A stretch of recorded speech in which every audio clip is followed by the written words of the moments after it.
Perkenalkan, nama aku Ratna Dewi Fitria Wijaya. Sekarang aku mahasiswa semester 5 Fakultas Kedokteran jurusan Pendidikan Dokter. Nah, aku mau jawab beberapa pertanyaan dari kalian nih. Yang pertama, perlu nggak mengenali diri untuk menentukan impian kita? Menurut aku itu perlu banget sih, karena setiap impian yang kita raih itu harus disertai dengan usaha. Nah, gimana cara kita menentukan usaha itu? Kita mau pakai metode apa? Harus dimulai dari diri kita sendiri, karena setiap orang tuh beda-beda kan. Jadi kita benar-benar harus tahu siapa diri kita, sehingga kita tuh juga ngerti gitu apa yang harus kita terapkan, sehingga kita tuh bisa mengeksplor diri kita untuk mencapai target kita. Terus pertanyaan yang kedua, seberapa penting kita menuliskan mind map atau design thinking untuk meraih tujuan? Oke, sebelum aku kenal mind map, aku nggak pernah ngerti yang namanya membuat grand design untuk kedepannya, target hidup kita apa aja, terus apa yang pengen kita raih. Tapi sejak aku kenal mind map, itu mulai aku kelas 9 SMP. Dari situ, waktu itu aku disuruh untuk menulis impian aku dari mulai SMP sampai kalau nggak salah 5 tahun ke depan.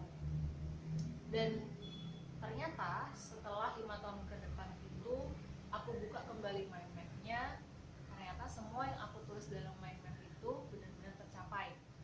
Dari yang aku masuk SMA yang aku pilih, sampai aku masuk universitas dengan jurusan yang aku pilih juga. Jadi menurut aku mind map itu sangat penting, karena tanpa kita sadari apa yang pengen kita tulis itu adalah apa yang kita inginkan dalam hidup kita.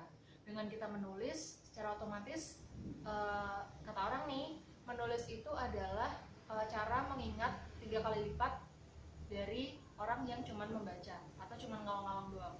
Nah, berarti kita menyebut atau membatin impian kita itu 3 kali lebih besar ketika kita menuliskannya.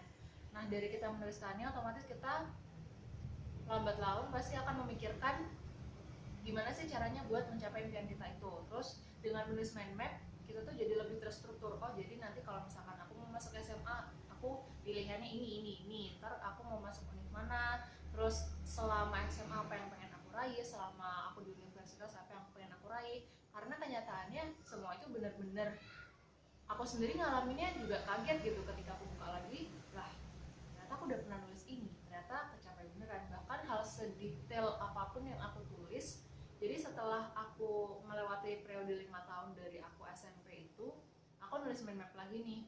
Nah, gak lama setelah aku nulis mind map itu, satu persatu impianku yang ada di mind map itu tercapai.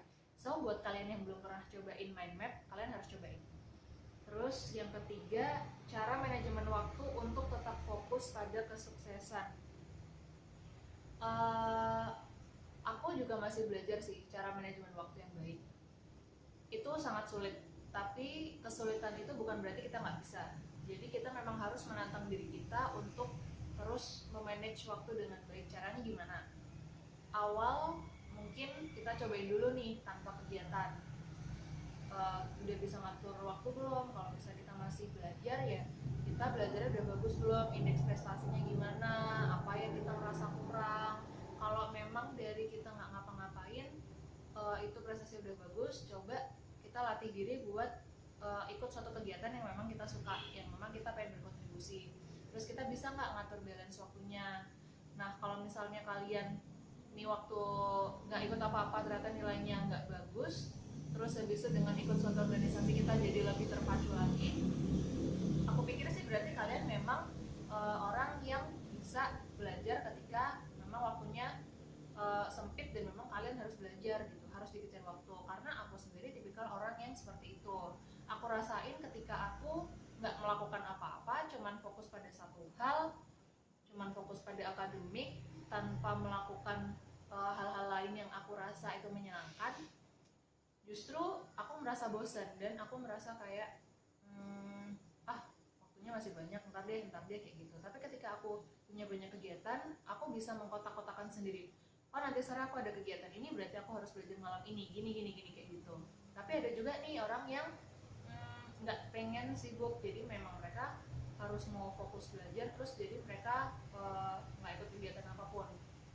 Setiap orang beda-beda, kita nggak bisa menyalahkan prinsip orang yang sangat prestis di akademik atau orang memang suka berkegiatan. Semua punya porsinya masing-masing. Jadi kalian kembali ke nomor 1 tadi, harus mengenali diri sendiri. Ketika kalian bisa mengenali diri kalian sendiri, nanti kalian bisa untuk menentukan langkah apa yang tepat untuk bisa fokus kepada impian. Salah satunya adalah dengan manajemen waktu ini, karena cuma kalian sendiri. Setiap orang pasti akan beda-beda dalam cara mengatur manajemen waktu. Terus untuk perlu nggak pengalaman organisasi? Menurut aku sih perlu banget ya, karena organisasi itu mengajarkan kita banyak hal. Yang pertama, dengan kita ikut organisasi, kita tuh jadi punya teman yang lebih banyak.